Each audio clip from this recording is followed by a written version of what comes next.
Hello, hello, hello. How are you guys doing today? Okay, so I just want to have a little conversation with you guys, and to be honest with you, I don't have any idea what direction this is going to go in. I was actually doing this Cameo, so if you guys don't know what Cameo is a service where people can reach out to me and they can purchase little messages from me for birthdays or weddings, and sometimes people ask me for life experience advice and things like that, or inspiration or pep talks and whatnot. And so anyway, in there I mentioned something to the effect of that before I got sober, you know, I drank a lot. Like, I know this in retrospect, but I don't know that I was aware of it at the time, that I was drinking and using drugs to self-medicate. And now that I am more fully working on some mental health issues and things like that, it's become very, very aware to me that I was self-medicating a lot back in the day, you know? One of the things that's interesting is that at the time that I got sober, I've told this story before in many videos, but my counselor in treatment, I went to her, like, before I ever, so I was on the detox unit, and then I went to the rehab unit, and so it was like the day of my very first group, and that morning I went to her office, and I was like, can I talk to you for a second? And she was like, yeah. And I knew that I was going into this group with like 20 or 30 guys, and that the majority of them, you know, were very masculine and had families and things like that, right? And I was intimidated by that a little bit. I think I was scared of that, you know? I think probably in retrospect, that had been my experience growing up, and those were the people that bullied me, and I think I was afraid of even opening my mouth and how I would sound, because I was always, and just till the last couple years, and YouTube has really helped me with this, I was very conscious of my voice, because people would make fun of my voice or my mannerisms and things like that, you know, as being very effeminate.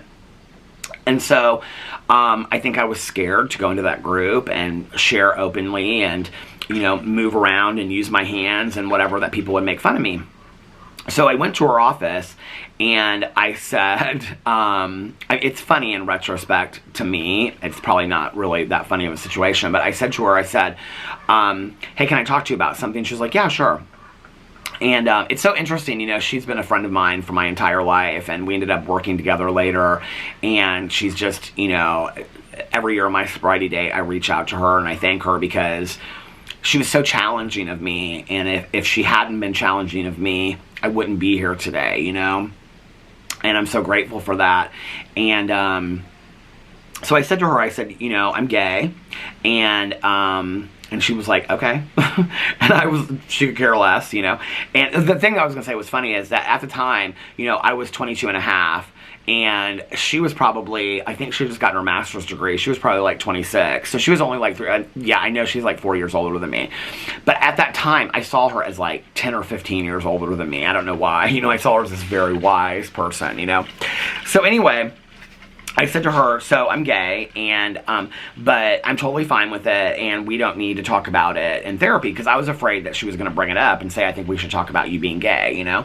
And I was like, I don't want to do that. Like, I don't want to talk about being gay in front of all these straight guys, and that's really scary to me, so I don't want to do it. And so I said, you know, I'm gay, but I'm totally fine with it. I have no issues with it. I've been out since I was 18, and I don't need to talk about it. And she was like, okay. And I think she said something to me at that time. If she didn't say it then, she said it to me later. But she said, so you don't think that you drank or used because of being gay? And I said, oh, no, that had nothing to do with it. Like, nothing to do with it at all. Like, I'm completely fine. I came out when I was 18. You know, that had nothing to do with it. And so she was like, okay. I don't know if that happened at that time or if it was a later conversation. But we had a conversation at some point where she very directly asked me if my drinking and my drugging was a direct result, possibly, of me being gay and not being okay with me being gay. And so, and I was like, no, that's not an issue for me whatsoever. Like, I'm totally fine with it. I'm totally accepting of it. I've been out for a while, right? Which I'll get to in just a second.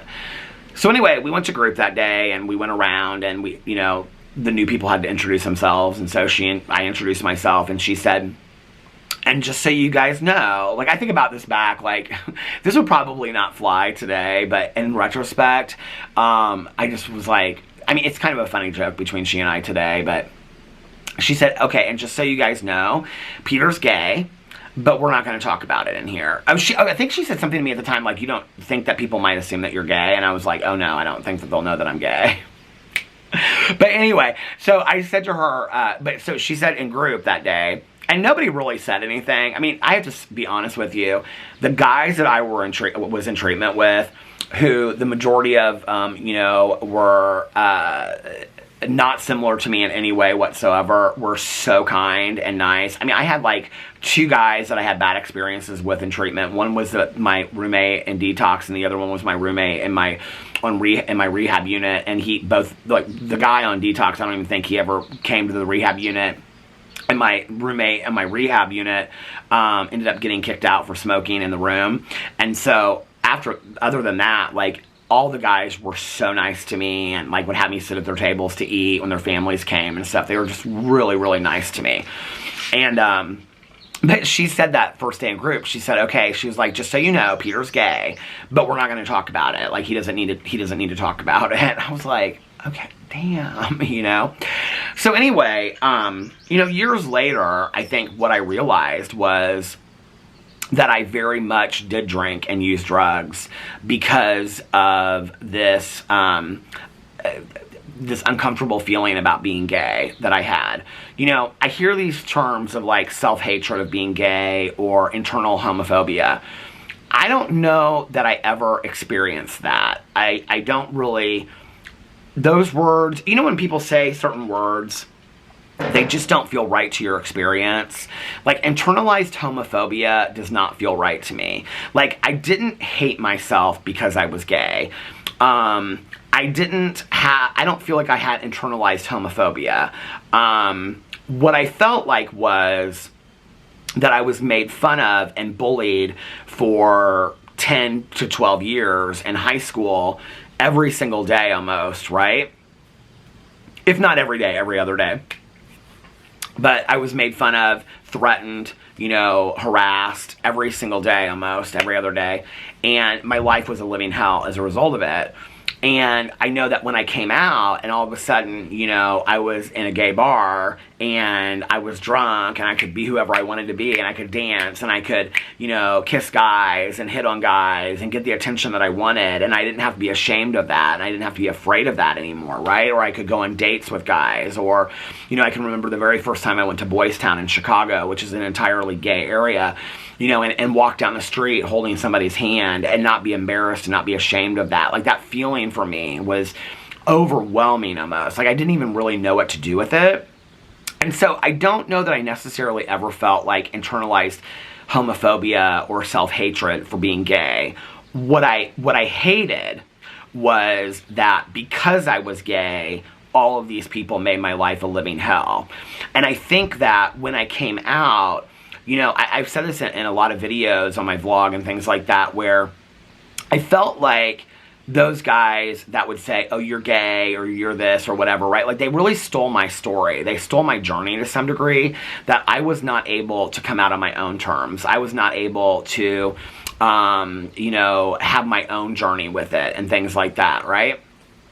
And it was tough. It was difficult, to see my girlfriends going on dates with guys or having their first kiss and whatever. And I had all these feelings and I couldn't act on them. And I was scared to death because it wasn't just about the fact that, that I couldn't act on them. It was that I would literally get my ass beat if I did. I was terrified for my life, really. And not just in high school with guys that I didn't know if they were gay or not, which, most of them aren't gay or weren't gay. But even when I came out and it was with other gay guys walking down the street, leaving bars, I can remember being terrified to leave a gay bar, which was safe places for us, like gay bars were safe places for us to be ourselves. And so I think that I had all this stuff in my head that necessarily wasn't self-hatred of me being gay. It was hatred towards this world that I had been put in because I was gay. And I don't even know if that makes sense, and I don't even know if that makes sense to me, but that's how I make sense of it.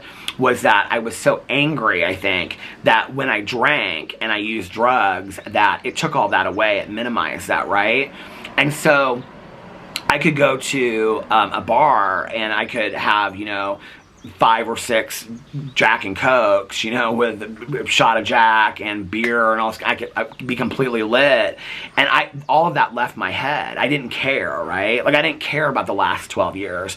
I didn't care about the fact that I might walk out and, have horrible things happen to me. And thankfully, thank God, but for the grace of God, nothing happened to me. But I did have friends. I had a friend of mine that was shot in the head, that he was taking 2 people home that acted like they were gay and they weren't.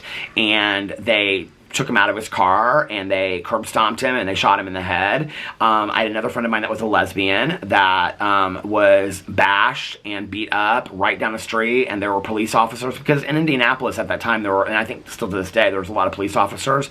There were gay police officers in front of gay bars. They tried to make it safe for us.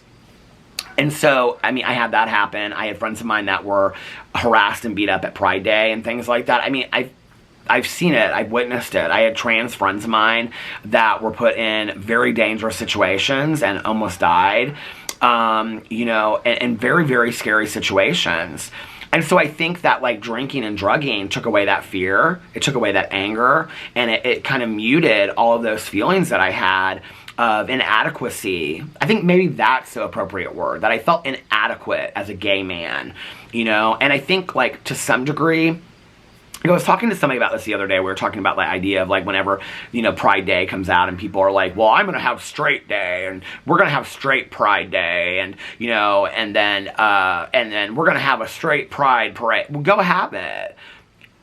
Go have straight Pride Day. Go have a straight, Pride parade and all those kinds of things. But I think what people don't understand about that is that, and I can only speak from my own experience, is that, like, I felt like I lived in the shadows for many, many years, and that even though as an effeminate person that I think people assumed was gay, that I had to, hide who I was. I couldn't fully be myself. I couldn't live out loud. I couldn't, be too much, because I was scared to death of what the results of that would be, right?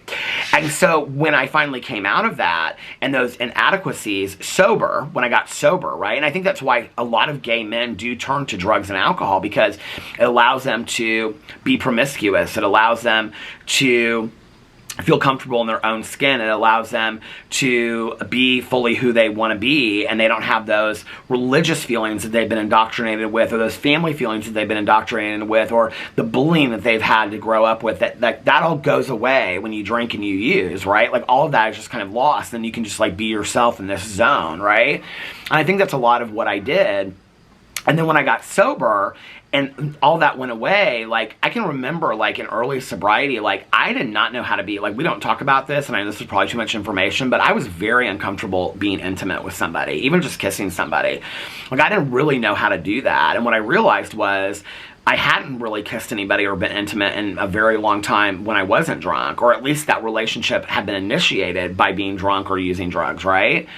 And so later what I realized was that pride for me was about the fact that I had made it out of all of that. Not just the substances, but I had made it out of the shadows of being so afraid and being so embarrassed and ashamed of myself, to the other side, where I could say, I'm proud of who I am today. I'm proud of the friends that I have. I'm proud of who I love. And I'm feel, like, liberated, and I want to share that with other people. And that's really what pride is about, right? So when straight people want to say that they want to have their straight Pride Day and they want to have their straight pride, have at it if that's what you want to do. But can you please explain to me where you, as a heterosexual person, have felt like you needed to hide that and you were ashamed of being a heterosexual person? Because there's a lot of shame and guilt. My experience is very different. I came out to 2 very loving and accepting parents and an entire family that was loving and accepting and could care less that I was gay. That was really my truth, right? I had friends of mine that were completely just disowned by their families. I had friends of mine whose family said, like, fathers threatened to beat their asses, you know, if they ever showed their face around their house again. I mean, I'm talking at young ages, you know, and that were threatened by workers, supervisors, co-workers, things. I mean, very scary situations, right? That was not my experience, and still I had all that. So I can't imagine for people that have that. And if you've had that experience as a heterosexual person, I feel for you, I do. But I can't imagine why you would have, right? And that is why pride is important to us, you know? And so anyway, what I realized, I think, years later was, and I kind of mentioned this slightly in my cameo that I was doing to this person, but like what I realized years later was, and I'm thankful that I did this cameo today, because it kind of took me back and reminded me, you know, is that I did drink and use a lot, you know, that my counselor was really onto something when she said that to me. I was not in a space to accept that yet. I was not in a space to say, yes, I did drink and use drugs, because I was so ashamed of myself because society deemed who I was as wrong, right? And I felt inadequate as a man. Not just as a gay man, I felt inadequate as a man. I felt like I was not measuring up enough, that I was less of a man for being gay, right? Less of a man for having an effeminate voice or having effeminate mannerisms, or less of a man for being or for loving other men. I don't feel that way today, you know? I am who I am, and I love that song, but I am who I am today. Take it or leave it. I am who I am, and I love myself today. But it took me a long road to get there. And I did a lot of damage. I did a lot of damage to myself because of what other people did to make me feel inadequate, you know? And it would be really easy for me to sit here and say, I'm very grateful for what I went through to get to this point that I went to today. But the reality is that the majority of the people out there that are not part of the LGBTQIA+ community do not have to go to those lengths to get over. I mean, yes, we all have our own inadequacies and our own feelings of shame and guilt and things like that, right? But I don't know, like, it just makes me sad, you know, that this young kid, this Peter, you know, when he was 10 years old and was having a crush on somebody that had butterflies in his stomach, you know, like, that's the other thing to me, is that we always want to turn it into something sexual. We always want to make it something sexual. You know, when I was an 8 or 10-year-old kid that had a crush, you know, on some kid in my class, and I had butterflies every time they walked into the room or something, that was not, like, that's not sexual. Let's not make it that, right? Like, that was the same butterflies that every girl has, you know, when she has a crush on a boyfriend or a girl, if that's the case, you know? And those were the same butterflies that I had. But I couldn't express those. I couldn't share those because I was afraid that I was going to get my ass beat, right? At 8, at 9, at 10, at 11, at 12, at 13, at 14, at 15, at 16, at 17. And at 18, I had had enough, and I said, I'm going to live my life. And then what I did was I came out, and I had already realized that drinking and drugs worked for me. They muted things, right? And so I just took them to the next level. And that's why things came so hard in the next couple years for me, you know? And I'm grateful that I have my sobriety today. And I'm grateful that I have people in my life that I can talk to about these things, you know? It was interesting, and I don't know why I'm feeling like moved to share this, but when my husband and I first got married, I really struggled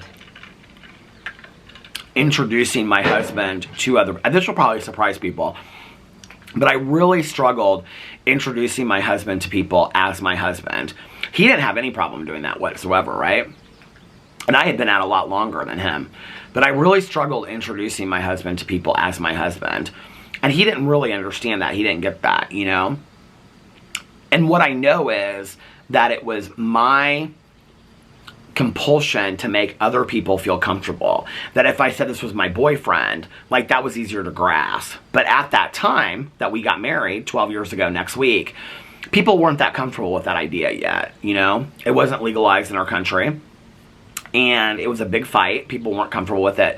And so I would say boyfriend, or, you know, and I hated the word partner. I hate the word lover. I don't know why. I feel like lover sexualizes it. I think partner is ambiguous and confuses people.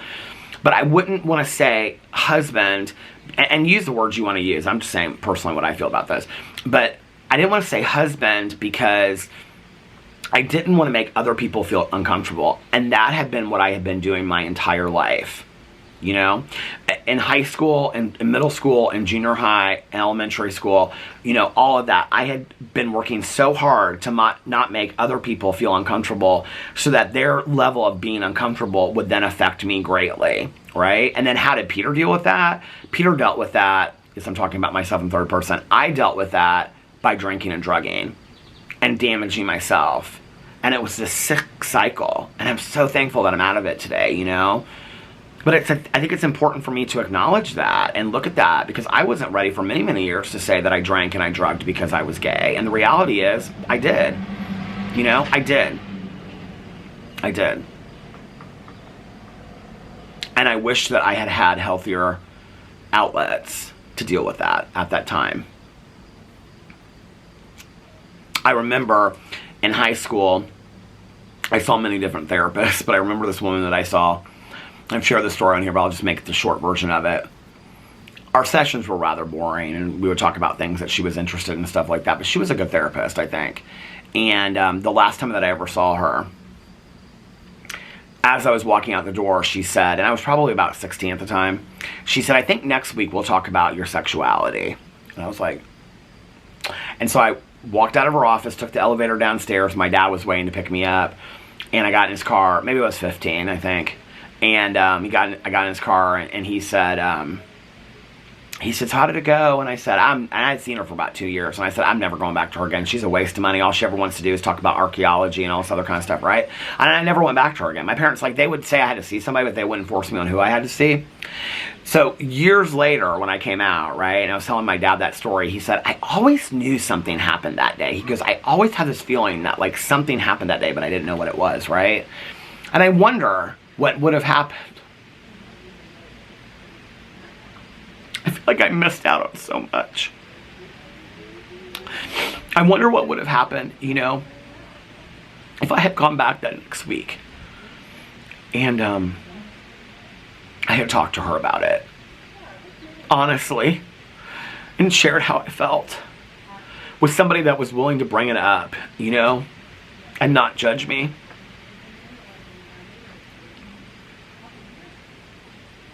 Maybe I wouldn't have had the need to harm myself so much. I don't know. Maybe I still would have. But I guess I'll never know. Anyway, I just wanted to share that with you guys because I was thinking about it today. I love you, and I will see you tomorrow. Bye.